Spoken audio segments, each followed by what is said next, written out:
વિદ્યાર્થી મિત્રો, ગયા વખતે આપણે સ્થિર અક્ષને અનુલક્ષીને ચાક ગતિનું ગતિશાસ્ત્ર ના વિષય ઉપર વાત કરી હતી, જેમાં ટોર્ક વડે થતું કાર્ય પણ આપણે સમજ્યા હતા અને તેનું સૂત્ર પણ મેળવ્યું હતું. આજે આપણે આગળનો ટોપિક જે છે 7.13 તેનો અભ્યાસ કરીશું. સ્થિર અક્ષને અનુલક્ષીને ચાક ગતિના કિસ્સામાં કોણીય વેગમાન નો આપણે અભ્યાસ કરીશું. સ્થિર અક્ષને અનુલક્ષીને ચાક ગતિના કિસ્સામાં કોણીય વેગમાનનું સૂત્ર મેળવો.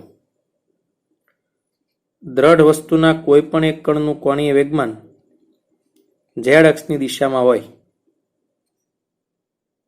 L1 is equal to R cross P આપણું સૂત્ર છે, તો R1 ક્રોસ P1 થશે. હવે આવી દ્રઢ વસ્તુ જે n કણોની બનેલી હોય તો દરેક માટે R2 P2 એની સાથે L2 મળશે, એવી રીતે 3, 4, 5 એમ n સુધી મળે. તો જો આ દ્રઢ વસ્તુ n કણોની બનેલી હોય તો બધા કણો જે છે એના કોણીય વેગમાનનો સદિશ સરવાળો કરવાથી કુલ ઝેડ અક્ષની દિશામાં કોણીય વેગમાન આપણને મળે છે. તો Lz ઇઝ ઇક્વલ ટુ શું થશે? તો પહેલા કણ માટે L1 એનું R1 ક્રોસ P1, એવી રીતે 2, એવી રીતે 3 એમ n સુધીના કણોનો સરવાળો કરીએ. બધાની કિંમત આપણે મૂકી દઈએ, 1 1, 2 2, 3 3 અને એવી રીતે પ્લસ n સુધી. તો n માં અહીંયા ધારો કે i લઈ લઈએ, તો i છે 1 થી n સુધી, જે i બરાબર 1 2 3 4 એમ n સુધી. p ના બદલે આપણે mv લખી શકીએ, તો mi vi એમાં પણ i જે છે તે 1 2 3 4 એમ નંબર સુધી આપણે લઈ શકીએ છીએ. ત્યારબાદ v is equal to r omega જો આપણે મૂકી દઈએ તો અહીંયા r નો સ્ક્વેર થઈ જાય અને ઓમેગા થાય. તો m અહીંયા v is equal to r omega, r નો square omega into k caret મળે. એમાં પણ i જે છે તે 1 થી n સુધી છે. તો mr નો સ્ક્વેર જે છે એને કહેવાય i, તો i ઓમેગા k કેરેટ સુધી. પણ બધા કણો જે છે એના માટે i ઇઝ ઇક્વલ ટુ બધાનો સરવાળો જે છે 1 થી n સુધી એ આપણે i લઈ લઈએ, તો Lz is equal to i omega k. k કેરેટની ડાયરેક્શનમાં ઝેડ અક્ષની દિશામાં આપણને મળે છે. k કેરેટ એ ઝેડ અક્ષની દિશાનો એકમ સદિશ છે.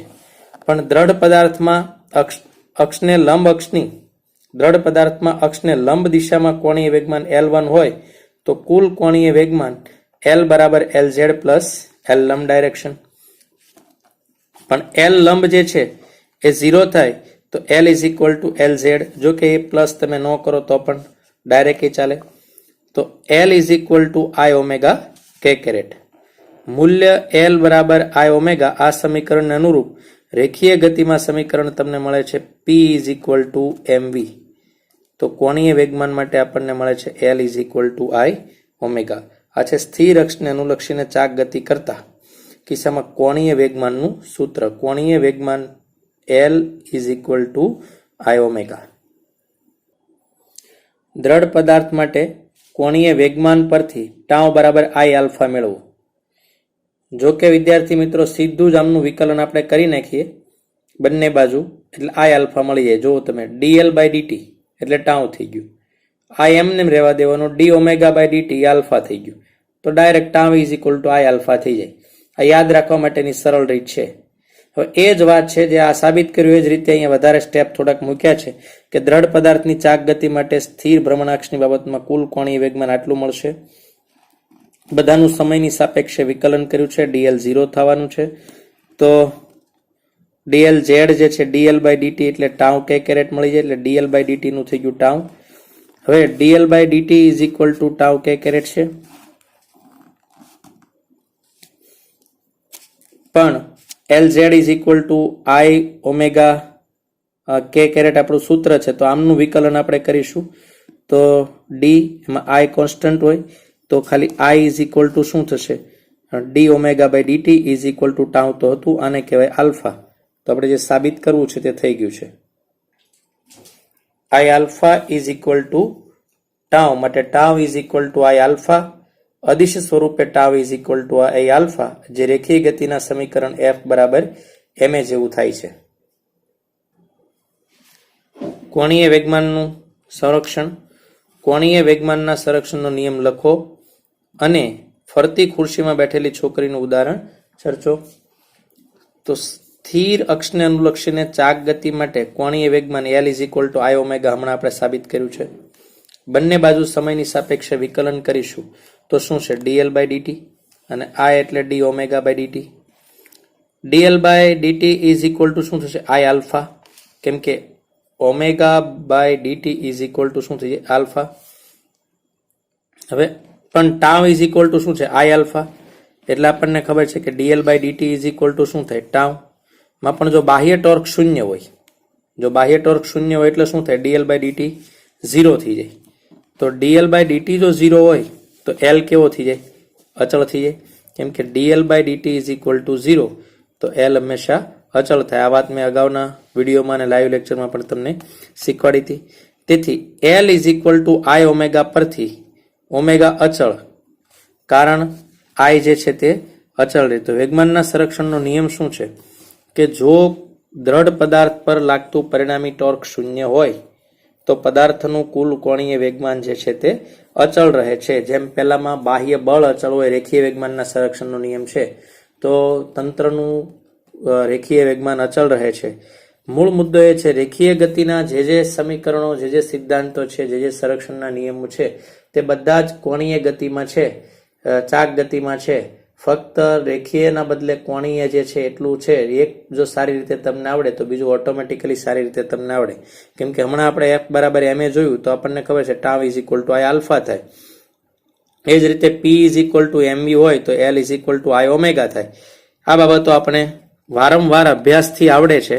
સહેલી હોવા છતાં ઘણી બધી વખત જો તમે યાદ ન કરો તો 100% એ ભેળસેળ થઈ શકે છે. આ એક ઉદાહરણ છે. ચેર ઉપર બેઠેલી ખુરશી જે છે, છોકરી જે છે એ ગોળ ગોળ ફરે છે. એની એ ભ્રમણાક્ષ તમને બતાવી છે, ડાયરેક્શન બતાવ્યું છે. હાથ એમના એવી રીતે ખુલ્લા છે અને ગોળ ગોળ ફરે છે. ધારો કે એક ભ્રમણ કરતી ખુરશી પર એક છોકરી બેઠેલી છે. જો ખુરશીને ઝડપથી ફેરવીએ અને છોકરીના હાથને સમક્ષિતિજ ફેલાવે તો ખુરશી અને છોકરીના કોણીય ઝડપમાં ઘટાડો થશે અને ફરીથી તેના શરીરની નજીક હાથ લઈ જાઓ તો તેની ઝડપમાં વધારો થશે, જે આકૃતિમાં દર્શાવ્યું છે. આ ઘટના જો કોણીય વેગમાનના સંદર્ભમાં જોઈએ, ધારો કે શરીરની નજીક બંને હાથ હોય ત્યારે જડત્વની ચાક માત્રા I1 અને કોણીય વેગ ઓમેગા 1 હોય, તથા બંને હાથ સમક્ષિતિજ રાખે ત્યારે જડત્વની ચાક માત્રા I2 અને કોણીય વેગ ઝડપ જે છે ઓમેગા 2 લઈએ તો કોણીય વેગમાનના સંરક્ષણના નિયમ મુજબ I1 ઓમેગા 1 બરાબર I2 ઓમેગા 2. પણ I1 લેસ I2 હોય તો હોવાથી ઓમેગા 1 ગ્રેટર ઓમેગા 2 થશે. ઉપરાંત સર્કસમાં નટ કલાકાર જે છે, એક્રોબેટ તથા મરજીવાઓ આ નિયમનો ઉપયોગ કરે છે. આ ઉપરાંત એક પગ પર ચક્રીય નૃત્ય કરતા નૃત્યકારો અને સ્કેટર પણ આ સિદ્ધાંતનો ઉપયોગ કરી પોતાની નિપુણતા દર્શાવે છે.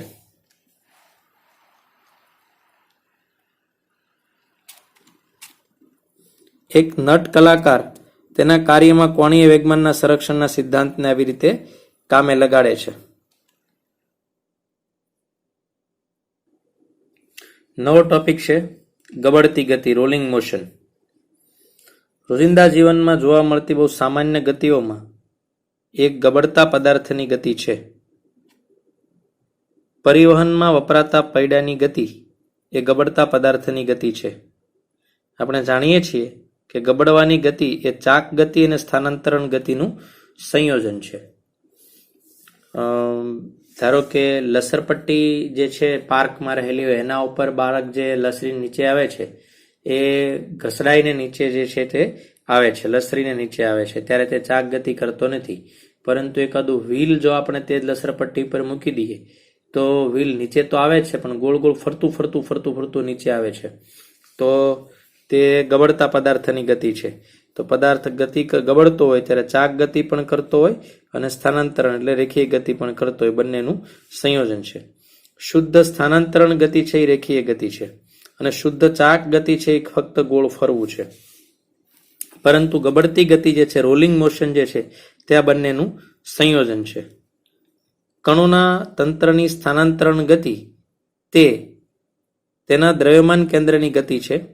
આકૃતિમાં દર્શાવ્યા મુજબ સમતલ સપાટી પર આર ત્રિજ્યાની તકતી સરક્યા વિના ગબડે છે. આનો અર્થ એ થાય કે કોઈ પણ ક્ષણે સપાટી સાથે સંપર્કમાં રહેલું તકતીનું તળિયું સંપર્ક બિંદુ પી સ્થિર રહે છે. ધારો કે VCM એ તંત્રના કેન્દ્રનો વેગ અને તકતીના સ્થાનાંતરણની ગતિનો વેગ છે. આ ગબડતી તકતી જે છે એ તકતીનું દ્રવ્યમાન કેન્દ્ર તેના ભૌમિતિક કેન્દ્ર C પર હોવાથી VCM એ C નો પણ વેગ છે. અહીંયા એનું સેન્ટર ઓફ માસ છે, એનો વેગ છે, તો એ અહીંયા C ઉપર જ છે, તેથી C નો આ વેગ છે. હવે આમ ગોળ ગોળ ગોળ ગોળ ફરશે એટલે આમ આગળ જશે ક્રમશઃ આવી રીતે. ધારો કે અહીંયા છે, આમ એક વ્હીલ હોય, વ્હીલને તમે આ સેન્ટર ઓફ માસ છે, હવે વ્હીલને તમે અહીંયા અત્યારે જોયું છે, વ્હીલ અહીંયા છે. હવે વ્હીલને તમે સાયકલનું ટાયર સમજો એની એક્સેલને ધારી લો અહીંયા, રાઈટ? આ સાયકલનું ટાયર જમીન ઉપર છે, તો સાયકલને તમે ચલાવશો એટલે ટાયર આમ ફરીને અહીંયા પહોંચશે, તો એક્સેલ અહીંયાથી અહીંયા આવી, તો એનું રેખીય સ્થાનાંતરણ થયું, આટલે દૂર આવી એક્સેલ સાયકલ. પછી પાછું અહીંયાથી સાયકલના વ્હીલને એક આંટો ફેરવશો તો એના પરિઘ અહીંયા આવી રીતે આમ હોય, તો આ એક્સેલ પાછી અહીંયા આવશે. તો સાયકલનું વ્હીલ ગોળ ગોળ ફરે તો પેલું બે સીપિયા વચ્ચે જે એક્સેલ લગાડેલી છે, એક્સેલને એક પોઈન્ટ તમે ધારો સેન્ટર ઓફ માસનો, તો એ આવી રીતે સ્થાનાંતરણ ગતિ કરે છે. અહીંયાથી આમ સીધી રેખામાં આગળ આગળ સાયકલની એક્સેલ જાય છે. વ્હીલ ચાક ગતિ કરે છે, પણ જે સાયકલની એક્સેલ જે છે તે રેખીય ગતિ કરે છે, સ્થાનાંતરણ ગતિ કરે છે. તો સેન્ટર ઓફ માસ જે છે એ સીધે સીધું VCM વેગથી આવી રીતે આમ આગળ આગળ જાય છે. આ સ્થાનાંતરણ ગતિ છે. હવે શુદ્ધ ચાક ગતિ, તો આ જે તકતી છે એ તકતીની ચાક ગતિ કેન્દ્ર C માંથી પસાર થતી અને સંમિત અક્ષની આસપાસ છે. એટલે તકતીના P0, અહીંયા કોઈ પોઈન્ટ લઈ લઈએ આપણે, તો આ પોઈન્ટ જે છે આવી રીતે આમ ગોળ ગોળ ફરશે. P0, P1, P2 જેવા કોઈ પણ બિંદુનો વેગ બે ભાગોમાં બનેલો છે. એક સ્થાનાંતરણ વેગ અને બીજો છે ચાક ગતિને લીધે રેખીય વેગ. એટલે એક આવી રીતે આમ કરીને આમ ફરે છે, આમ કરીને આમ, અને બીજું આમ રોટેટ થાય છે. સ્પર્શક અહીંયા સર્કલ જો એના માર્ગનો આપણે આમ બનાવીએ તો એને સ્પર્શકની દિશામાં એક વેગ છે, અને એક એ અહીંયા હોય, થોડી વાર પછી અહીંયા હોય, થોડી વાર પછી અહીંયા હોય, થોડી વાર પછી અહીંયા હોય. તમે એક તકતી ઉપર ચોકથી પોઈન્ટ કરી નાખો તો C પણ તમને દેખાય. કોઈ મશીનનું વ્હીલ તમે કલ્પી લો, કોઈ સાયકલના આરા ઉપર નિશાન તમે કરી નાખો, તો એ પોઈન્ટ ગોળ પણ ફરશે અને દૂર પણ જશે. પ્રારંભિક સિવાય એ આગળ આગળ રેખીય ગતિ પણ કરશે. બેઝિક સાબિતી અગાઉ આવી ગયેલી છે. VR જે છે, તે VR નું માન જે છે V = R ઓમેગા, ઓમેગા તકતીનું નુકસાને કોણીય વેગ છે, અને R તે બિંદુથી એટલે કે C બિંદુથી અક્ષથી અંતર છે. હવે વેગ VR એ આપેલ બિંદુ C ને અનુલક્ષીને સ્થાન સદિશને લંબ છે. આકૃતિમાં P2 બિંદુનો વેગ V2 અને V2 ને VR અને VCM ના પરિણામ તરીકે દર્શાવેલા છે. V2 એ CP ને લંબ છે. સરળતાથી V2 એ P0 P2 રેખાને લંબ છે તેમ દર્શાવી શકાય છે. આથી P0 માંથી પસાર થતી અને ઓમેગા રેખાને સમાંતર રેખાને તાક્ષણિક ભ્રમણાક્ષ કહે છે. હવે આ જે પહેલા તમારે એક આકૃતિ દોરી લેવી જોઈએ. આ આકૃતિ હું તમને ટેક્સ્ટબુકમાં થોડી સારી આપેલી છે, થોડી મોટી બતાવું છું. પહેલા એક પેપરમાં સ્પષ્ટ રીતે આકૃતિ ડ્રોઈંગ કરી નાખવાની અને પછી જોવાનું, કેમ કે પહેલામાં આકૃતિ છે એટલી સ્પષ્ટ નથી, એટલે થોડી વાર માટે હું અહીંયા રાખું છું. વિડીયોને સ્ટોપ કરીને તમારે આકૃતિ જે છે તે દોરી દેવાની. એટલી ક્લિયર કટ આકૃતિ હશે તો આપણને ખ્યાલ આવશે. મૂળ મુદ્દો એમ છે કે આ P જે છે એ P પોઈન્ટ જે છે આવી રીતે એ આમ ફરશે. અહીંયા P1 છે, અહીંયા P0 છે, તો આનો વેગ આ ડાયરેક્શનમાં સ્પર્શક છે, આનો વેગ આ ડાયરેક્શનમાં છે. V1 R ઓમેગા અહીંયા છે માઇનસ ઓપોઝિટ ડાયરેક્શનમાં છે તો માઇનસ આર ઓમેગા છે. તો આ P2 પોઈન્ટ જે છે એ રેખીય ગતિ પણ કરશે અને ચાક ગતિ પણ કરશે. શુદ્ધ સ્થાનાંતરીય ગતિ, શુદ્ધ ચાક ગતિ અને ગબડતી ગતિ. તો P0 જે અહીંયા દેખાય છે, P0 પર ચાક ગતિના લીધે રેખીય વેગ VR એ સ્થાનાંતરણ ગતિનો વેગ VCM ની વિરુદ્ધ દિશામાં છે. તો એ તમને દેખાય છે કે VR જે છે એ VCM ની ઓપોઝિટ ડાયરેક્શનમાં છે. અહીં VR નું માન V is equal to R omega છે. P0 ક્ષણિક રીતે સ્થિર રહે તે માટે VCM R ઓમેગા થવું જોઈએ, માટે VCM is equal to R omega. આ જ રીતે તકતીની ટોચ પરનું બિંદુ P1 છે. આ જ રીતે તકતીની ટોચ પરનું બિંદુ P1 છે. નો વેગ V1 નું માન VCM plus R omega is equal two 2 VCM અને સમતલ સપાટીને સમાંતર હોય અને P0 સંપર્ક બિંદુનો વેગ શૂન્ય થાય અને P0 સંપર્ક બિંદુનો વેગ શૂન્ય થાય. સમીકરણ 1 થી મળતી શરત દરેક ગબડતા પદાર્થ માટે લાગુ પડે છે. સામાન્ય રીતે તમે સાયકલના વ્હીલ માટે પણ આ પરિસ્થિતિ જોઈ શકો છો. અને તકતી જો તમારી પાસે કોઈ હોય તો તે તકતીને આવી રીતે રોલિંગ કરાવીને એના ઉપર ચોકથી નિશાન કરીને પણ તમે આ પરિસ્થિતિ જોઈ શકો છો. આ થિયરી માટે થિયરી કરતાં પ્રેક્ટિકલ વધુ મહત્વનો છે. તમે પૂઠાની નાની ડિસ્ક બનાવીને પણ જો આકૃતિ મુજબ તમે દોડાવશો, આ બંનેનો અહીંયા સરવાળો છે, અહીંયા VCM છે, VR છે, અહીંયા P1 પોઈન્ટ જે છે એના માટે છે અને ઇઝ ઇક્વલ ટુ ગબડતી ગતિ જે છે એ બતાવી છે. તો આ વસ્તુ સમજી શકાય એવી સારા વ્યવસ્થિત રીતે છે. શુદ્ધ સ્થાનાંતર ગતિનો વિચાર કરો ત્યારે P1 પોઈન્ટ જે છે બધા ડાયરેક્શનમાં છે. ચાક ગતિનો વિચાર કરો તો આ બાજુ બંને પરસ્પર ઓપોઝિટ ડાયરેક્શન માટે છે અને બંનેનો સરવાળો કરો તો P1 નો પોઈન્ટ જે છે એના બંનેનો એ સરવાળો થાય છે અને અહીંયા જે છે એકબીજાની અસરકારકતા જે છે નાબૂદ કરે છે એટલે થઈ જાય છે 0 અને અહીંયા થઈ જાય છે ડબલ. તો રેખીય ગતિ અને ચાક ગતિ જે છે ગબડતી ગતિ, રેખીય ગતિ અને ચાક ગતિનો સરવાળો છે ગબડતી ગતિ. હવે છેલ્લી થિયરી જે છે તે છે લાસ્ટ ટોપિક જે છે ગબડતી ગતિની ગતિ ઉર્જા, kinetic energy of rolling motion. સરક્યા વિના જે ગબડે છે એમના માટે છે. ફરી ઉદાહરણ બરાબર યાદ રાખવું. સરક્યા વિના ગબડવું એટલે તમે પેનને હાથમાં રાખશો આવી રીતે, તો આ હથેળીમાં તમે ધારો કે આમ પેન રાખી છે તો પેન આવી રીતે આમ ફરતી જાય તો તે ગબડતી ગતિ છે. પણ જો પેન આમ લસરીને નીચે જાય સરકીને તો તે ગબડતી ગતિ નથી. સરક્યા વિના ગબડવું આ છે. આમ પેનનું ફરવાનું તો આ ચાક ગતિ પણ છે અને રેખીય ગતિ પણ છે. એ નીચે પણ જાય છે અને એ ગોળ પણ ફરે છે. તો આવી રીતે ગબડતી ગતિ છે એની ગતિ ઉર્જાનું સૂત્ર છે ગબડતા પદાર્થની ગતિ ઉર્જા ને સ્થાનાંતર ગતિ ઉર્જા અને ભ્રમણની ગતિ ઉર્જામાં અલગ કરી શકાય છે. આ કણોના એવા તંત્ર માટે વ્યાપક પરિણામનો વિશિષ્ટ કિસ્સો છે જે મુજબ કણોના તંત્રની ગતિ ઉર્જા કેને દ્રવ્યમાન કેન્દ્રના સ્થાનાંતરને અનુરૂપ ગતિ ઉર્જા KT અને તંત્રના કેન્દ્રને અનુલક્ષીને ચાક ગતિ ઉર્જા KR ના સરવાળા જેટલી થાય. એટલે આ રેખીય ગતિ ઉર્જા અને ચાક ગતિ ઉર્જાનો સરવાળો. હવે ગબડતા પદાર્થ માટે દ્રવ્યની ગતિ ઉર્જા એ સ્થાનાંતરની ગતિ ઉર્જા જે KT છે 1/2 mv², જે m દળ છે અને v વેગ છે. આ થઈ રેખીય ગતિ ઉર્જા. અને ચાક ગતિ ઉર્જા કેટલી છે? I ω², જ્યાં I જડત્વની ચાક માત્રા છે અને ઓમેગા જે છે તે કોણીય વેગ છે. તો બંનેનો સરવાળો આપણે અહીં કરીશું 1/2 mv² પ્લસ 1/2 I ω². પરંતુ I ના બદલે લખાય mk². જડત્વનું આપણી ચાક માત્રાનું સૂત્ર ચક્રાવર્તનની ત્રિજ્યાનું સૂત્ર છે I બરાબર mk². તો આપણે અહીંયા લખી નાખીશું I is equal two mk².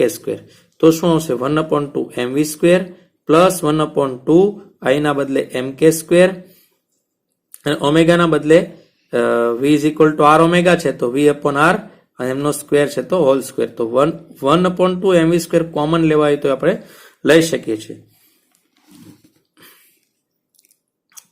તો અહીંયા હવે એમ આવશે 1/2 mv સ્ક્વેર પ્લસ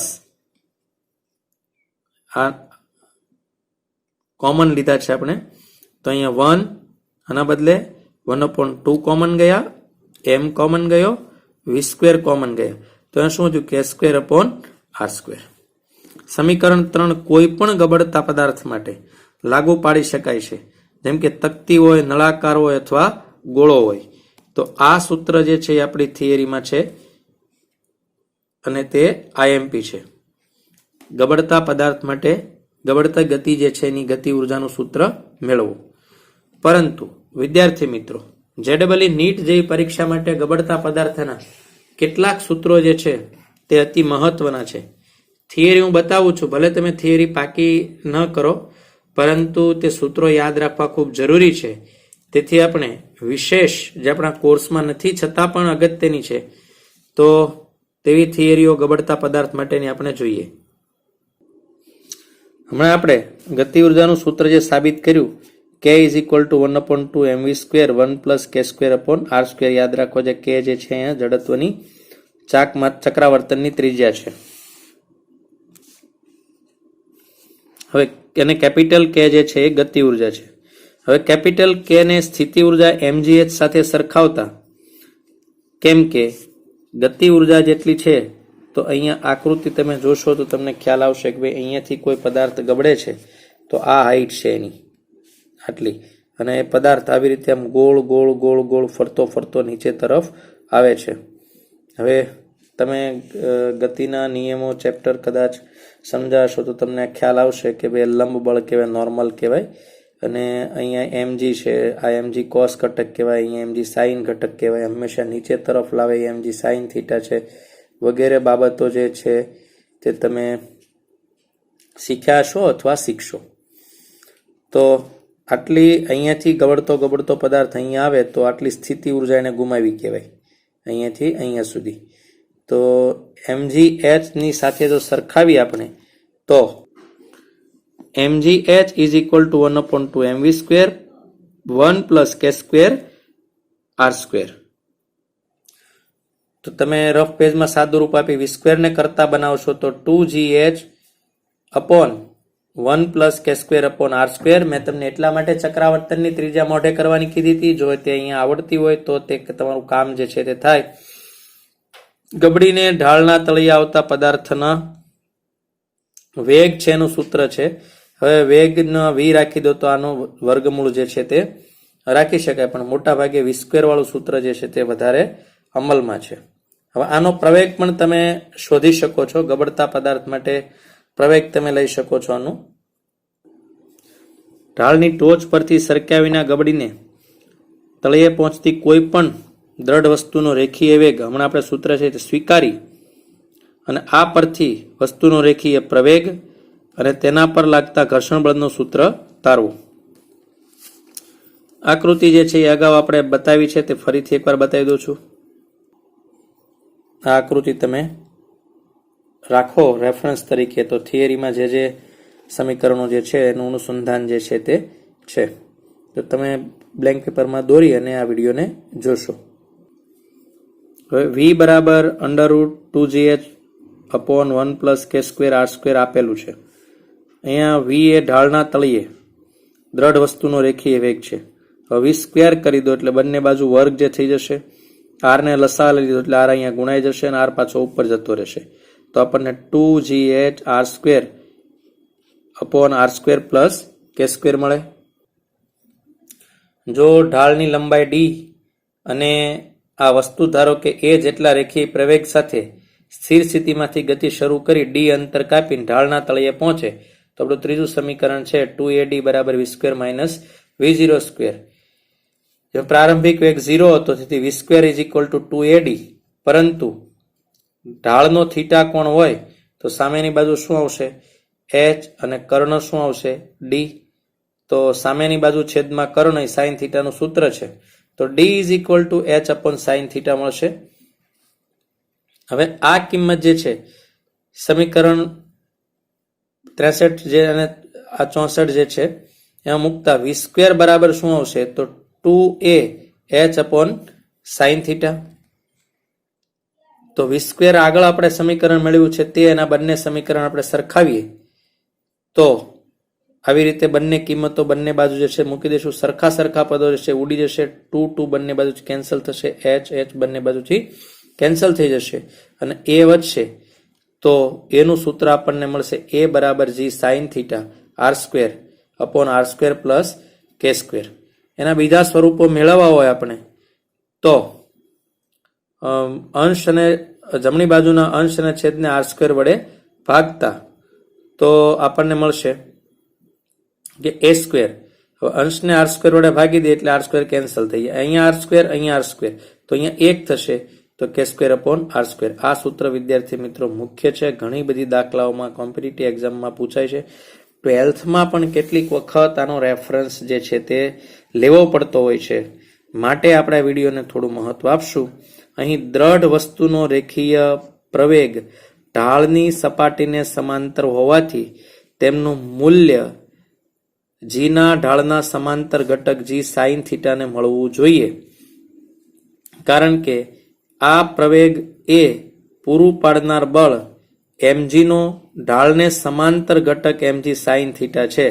મેં તમને હમણાં કીધું હતું કે ભાઈ કોઈ પણ સપાટી જે છે એ ઘર્ષણની થિયરી તમે આગળ શીખશો ત્યારે તમને ખ્યાલ આવશે કે સપાટી ઉપરથી નીચે તરફ જો કોઈ લાવે ઢાળ ઉપર તો તે લોલક માટે પણ mg સાઇન થીટા જે છે તે નીચે લાવે છે.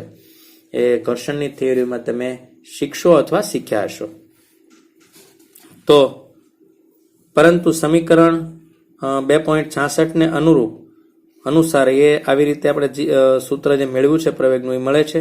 હવે દ્રઢ વસ્તુના પ્રવેગમાં થતો ઘટાડો તો જી સાઇન થીટા માઇનસ મળેલો જે પ્રવેગ છે તે તો નોર્મલ સાદુરૂપ છે g sine theta is equal to 1 minus g sine theta common લીધું છે એટલે 1 માઇનસ આર સ્ક્વેર અપોન અહીં જી સાઇન થીટા કોમનમાં જતું રહેશે R square plus K square છે. હવે લસા લઈ લઈએ તો જી સાઇન થીટા આર સ્ક્વેર કે સ્ક્વેર અહીં આવી જશે એટલે અહીંયા આર સ્ક્વેર કેન્સલ થઈ જશે એટલે આપણને મળશે G sine theta into K square upon R square plus K square. હકીકતમાં પ્રવેગમાં થતો ઘટાડો નળાકાર પર લાગતા ઘર્ષણ બળ એફના કારણે છે. મેં તમને હમણાં અગાઉ કીધું હતું કે ભાઈ ઘર્ષણના ચેપ્ટરમાં તમે આ બાબત જે છે તે શીખશો. માટે ઘર્ષણ બળ એફ ઇઝ ઇક્વલ ટુ દળ ગુણ્યા પ્રવેગમાં થતો ઘટાડો તો એમ દળ પ્રવેગમાં થતો ઘટાડો G sine theta into K square plus R square plus K square. પણ યાદ રાખો આ કે જે છે બધી જગ્યાએ ચક્રાવર્તનની ત્રિજ્યા છે. ભૂલથી ગતિ ઉર્જા ન થઈ જાય. આગળ આપણે ગતિ ઉર્જા અને ચક્રાવર્તનની ત્રિજ્યાના સૂત્રો પણ એકમાં જ જોયા છે. માટે તમે એને ધ્યાનથી સમજશો. ઢાળ પરથી સરક્યા સિવાય ગબડતા પદાર્થને રેખીય પ્રવેગનું સૂત્ર સ્વીકારી સ્થિત ઘર્ષણાંકનું સૂત્ર મેળવો અથવા ઢાળની ટોચ પરથી સરક્યા વિના ગબડીને ઢાળના તળિયે પહોંચતા વસ્તુનો રેખીય પ્રવેગ આ છે એ સૂત્રથી શરૂ કરી વસ્તુને ઢાળ પરથી સરક્યા સિવાય ગબડી શકે તે માટેની જરૂરી શરત મેળવો. અત્યાર સુધી આપણે હમણાં જે સાબિત કર્યું તે બાબત બધી જેમ છે તેમ સાબિત કરેલી છે. તે હું પીડીએફમાં મૂકું છું. અત્યારે ડાયરેક્ટ તમે આપણે જ્યાં પહોંચ્યા હતા છેલ્લે ત્યાંથી સાબિતી જોઈએ તો આપણે અહીંયા સુધી હતા કે g sine theta is equal to K square upon R square plus K square જે ઘટાડો આપણે જોડ્યો હતો. અને આ સૂત્ર આપણે હમણાં સાબિત કર્યું ઘર્ષણ બળ એફ બરાબર MG sine theta into K square upon R square plus K square. હવે આને લંબ બળ એન વડે આપણે ભાગાકાર કરીએ ઘર્ષણાંકનું સૂત્ર છે mu is equal to F upon N. તો mu is equal to F upon N હોય તો એન એ લંબબળ છે અને એનનું સૂત્ર છે એમજી કોસ થીટા. તો આને એમજી કોસ થીટા વડે ભાગાકાર કરીએ એટલે F upon N is equal to MG cos theta is equal to mu થાય જે ઘર્ષણાંક છે. તો લંબબળ છે N is equal to MG cos theta અને એમજી કોસ થીટા વડે ભાગાકાર કરી દે એટલે એમજી કેન્સલ થઈ જાય. સાઇન અપોન કોસ થઈ જાય 10. તો આપણને F upon N is equal to સ્થિત ઘર્ષણાંક મ્યુએસ છે અને મ્યુએસનું સૂત્ર મળશે into tan theta K square upon R square plus K square. હવે ઘર્ષણાંકનું સૂત્ર અહીંયા મળી ગયું. અંશ અને છેદને કે સ્ક્વેર વડે ભાગાકાર કરી દઈએ તો અંશમાં કે સ્ક્વેર બાય કે સ્ક્વેર ઉડી જાય એટલે 1. અહીંયા કે સ્ક્વેર વધશે અને અહીંયા કે સ્ક્વેર એટલે 1. તો 1 plus R square upon k square into tan theta. અહીં ગબડતી વસ્તુની સપાટી પરની જે રેખા જે ક્ષણે ઢાળને અટકે છે તે ક્ષણ પૂરતી જ સ્થિર હોય છે અને તેના ઉપરથી સમીકરણ 2.74 એટલે કે આ સમીકરણમાં સ્થિત ઘર્ષણાંક વાપર્યો છે મ્યુએસ સ્ટેટિક ફ્રિક્શન જે છે તેનું ઘર્ષણાંક છે. હવે ઘર્ષણના કારણે તો વસ્તુ સરક્યા સિવાય ગબડે છે, તો સમીકરણ 2.74 એટલે સમીકરણ ઉપરથી કહી શકાય કે આ જે છે તે મોટો હોવો જોઈએ અથવા ઇઝ ઇક્વલ સુધી વાંધો નથી. શરત પડાય તો જ વસ્તુ ઢાળ પરથી સરક્યા વિના ગબડી શકે. ઢાળ પરથી સરક્યા વિના વસ્તુ જે ગબડે છે શરત સ્વીકારો અને પાતળી વીંટી છે, વર્તુળાકાર તકતી છે, નક્કર ગોળો, પોલા ગોળા માટે શરતો તમે મેળવો. તો પાતળી વીંટીની ચક્રાવર્તનની ત્રિજ્યા કેટલી છે? કે ઇઝ ઇક્વલ ટુ આર. તો એની શરત અહીંયા આર જે છે આવી જશે, કેના બદલે આર આવી જશે, આર કેન્સલ થઈ જશે. તો પાતળી વીંટી માટેની શરત જે છે આ છે કે સરક્યા વિના ગબડે, એના માટે આ શરતનું પાલન થવું જોઈએ. ત્યારબાદ વર્તુળાકાર તકતી છે, તો બધામાં એની ચક્રાવર્તનની ત્રિજ્યા જે છે એની કિંમત મૂકવાની છે કેની જગ્યાએ. તો વર્તુળાકાર તકતીમાં કે એટલે r/√2 છે, તો અહીંયા આવશે સ્ક્વેર, તો r² √2 સ્ક્વેર થઈ જાય 2, 2 ઉપર જતું રહેશે, r² કેન્સલ થશે, તો 1 + 2 એટલે 3. તો આ શરત છે વર્તુળાકાર તકતીની, સરક્યા વિના ગબડે તે માટેની શરત. નક્કર ગોળાની ચક્રાવર્તનની ત્રિજ્યા છે r√2/5. તો આપણે અહીં મૂકી દઈએ, એનો વર્ગ કરીએ એટલે r², આનો વર્ગ કરીએ એટલે 2/5. તો 5 જશે ઉપર, r² કેન્સલ થઈ જશે, સાદુરૂપ આપીશું તો આપણને મળશે 2/7. તો મળશે શરત આપણને 2/7. જેની ચક્રાવર્તનની ત્રિજ્યા આટલી હશે ત્યારે બધા માટે 2/7. પોલા ગોળા માટે, તો પોલા ગોળા માટેની શરત છે કે ઇઝ ઇક્વલ ટુ r√2/3.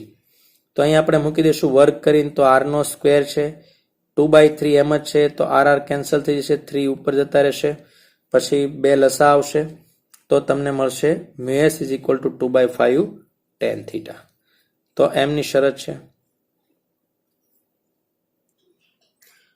તો વિદ્યાર્થી મિત્રો, આ સાથે થિયરીની દ્રષ્ટિએ ચાક ગતિ ચેપ્ટર અહીંયા આપણે પૂર્ણ કરીએ છીએ.